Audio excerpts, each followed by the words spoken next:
Welcome to another Hopper internals video. I'm going to take some time to explain how I'm making the Hopper runtime as portable as possible. And I've got it working on a few more microcontrollers now. So let's first start just with Hopper. And this is the runtime. It's written in Hopper. I think I mentioned before it's about 7,000 lines of code. And there's very little in this that is platform specific. In fact, I don't think there's anything in this that's platform specific. So if I build this and then I run it, I'm now running that runtime on Windows. Where am I? Losing myself in multiple screens. So if I try and load a program in here on Windows, I do it via the clipboard because they're sort of unaware of, there's no serial port connection to it. So I paste in via the clipboard an Intel ihex file, and then I can execute.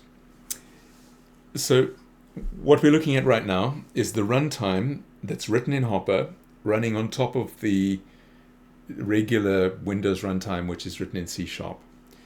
So it's like an emulated environment. Now, if I go into that runtime and I change a few defines and I rebuild it, if I recompile this now to run via serial port, I then have another step, and this is a recent change. Initially, I was cross-compiling by converting the Hopper bytecodes generated by this current compilation into C, but it generates some very nasty looking C because it's machine generated. But I wrote a new little tool which is called translate, so I can say translate runtime, and this translates the Hopper source code. So I needn't have actually built it, but it's good to build it to make sure that it doesn't have any compilation errors or types or whatever. And once I've built it like this, I can now once I've translated it into C, I can then go to the Arduino IDE, and the Arduino IDE is the tool I'm using because it supports all the devices I'm trying to target, which I've currently got it working on these 5 devices. And the code in here that's just been generated, if I go to the end of the file, it's much shorter. The previous version where I was converting the bytecodes was about 30,000 lines. This is only 6,000 lines. And this code looks, well, it looks like Hopper, but it's actually just C. And the only reason this is easy to do is because I wrote that runtime in Hopper using no reference types, only using value types. So there's no dictionaries or strings or lists, which makes it very easy to convert it to C because there's no garbage collector, no heap management. Anyway, back to, so in the Arduino code, only the first 300 lines or so are not generated automatically by that process. So this is the stuff that's Arduino specific. And there's very little that differs from one device to another. Specifically, one of my devices has a lot less memory than the others. So on the bigger devices like the Raspberry Pi Pico, I've now got a 64K code block and a 64K data block. A little bit like segments in the old 16-bit world with Windows. So you've got a code segment and data segment. But on the Wemos D1 Mini, I can only have 12K in each, which is still enough to run the programs I've been testing with. But for all the other devices, it's 64K for each, which is actually a fair amount for a high-level language. The density of the code for Hopper is pretty high. And the only other real difference is yield. So Arduino apps, a lot of Arduino devices have a watchdog. And if you don't ping the watchdog every so often, it'll restart the machine, thinking something's gone wrong. And most Arduino users are unaware of this because it automatically happens when you exit. You know, most Arduino programs have a loop and a start, a loop and a setup. So they have a setup and then they have a loop, an ongoing continuous loop. And if you exit this loop and come back in again, it does a yield. Also, if you use the serial port, it does a yield. So you won't notice that you're resetting the watchdog every time. But if I go into my entry point and I never come back, I'm never calling yield. So I have to call yield. I basically have to do it every couple of instructions, and it's a bit of a performance penalty. Thankfully, the Raspberry Pi Pico does not need this. It doesn't have a watchdog in the same way. So I if out the call to yield. And those two are the only two differences between the platforms. In terms of platform-specific code, it's using the serial API, serial write char, serial read char, and is available. That's it. I mean, yeah, there's a little bit to do. I've implemented the stuff for GPIO pins. That's pin mode, digital write, and digital read. And this is identical for all these platforms if you use the Arduino API. All right. So that's how this was compiled. Let's switch back to our Hopper devices. And I need to get up a little trouble getting the screen to work properly. All right. So now I have the runtime so that it's running on the device, which means to connect to it, I can use the monitor. And I'm now connected to this Raspberry Pi Pico. And now if I load Mandelbrot and run it, that was running on the Pico. And when I first started doing this with my first attempt at a runtime, it took 21 seconds, and then I managed to get it down to about 8 seconds, and then I got it down to just below 2 seconds. With this current iteration, it's running at 1 second for Mandelbrot. The other benchmark I've been using is this Fibonacci 24 benchmark, which I've been told takes about 2 seconds when you run it in MicroPython. It's now gotten down to 1.6 seconds if you're running it in Hopper. Anyway, that's the current state of the runtime. We can demonstrate the debugger quickly, again, because people have taken an interest in that. So if we go to samples and let's edit that Fibonacci sample. So here's the Fibonacci sample. If I build it, F7. They're all Visual Studio keys. Successfully built it. If you look at the bottom of the screen in the status bar.